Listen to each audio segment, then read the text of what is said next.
Ndugu zanguni ambao mna tatizo la kiungulia, kifua kuuma, kifua kuwaka moto kwa muda mrefu kwa sababu ya asidi, GERD au reflux, mnaweza mkawa na matatizo mengine au madhara ya tatizo la GERD au reflux katika koo la chakula.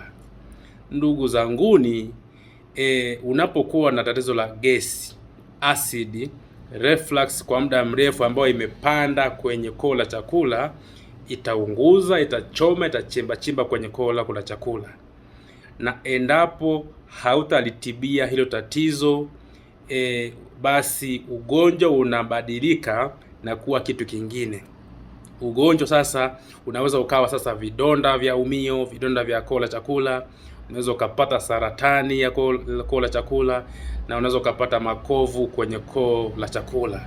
Sasa mambo hayo yote si mambo yanayoanza haraka haraka. Ni mambo ambayo mtu mwenye gesi, mtu mwenye asidi, mtu mwenye kiungulia asipoyachukulia maanani haya matatizo na kuyatibu kwa muda sahihi na kufuata maelekezo sahihi, kwa maana mtu anakuwa mara anajitibu mara anapotezea. Sasa hao sasa ndio watakaofika katika kupata madhara ambayo si mazuri sana kwenye koo lao la chakula.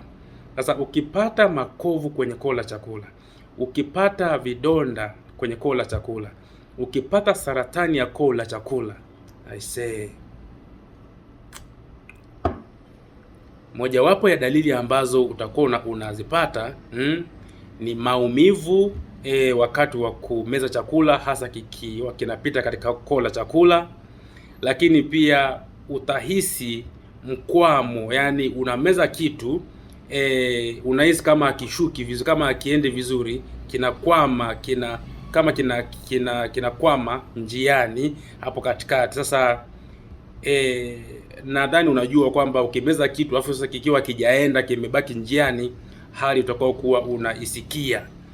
Lakini ukiwa na makovu au saratani, utaanza kupata shida kumeza vyakula au vitu vile vigumu, vitaanza kupita kwa shida.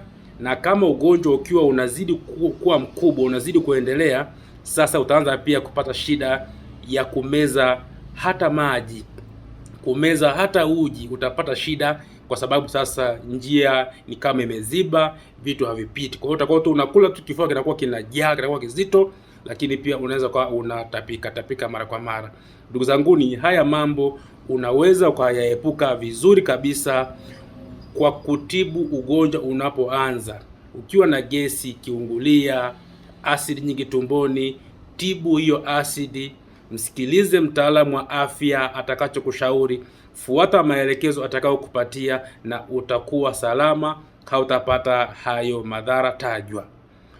Ndugu zanguni wenye asidi, gesi, kiungulia, hakikisheni mnapima H pylori, mnapima Brucella, ili kama wapo pia watibiwe, manake hao pia wanahusika kuleta matatizo ya gesi, ya asidi na kiungulia. Ndugu zanguni, zingatieni kwa ajili ya afya zenu.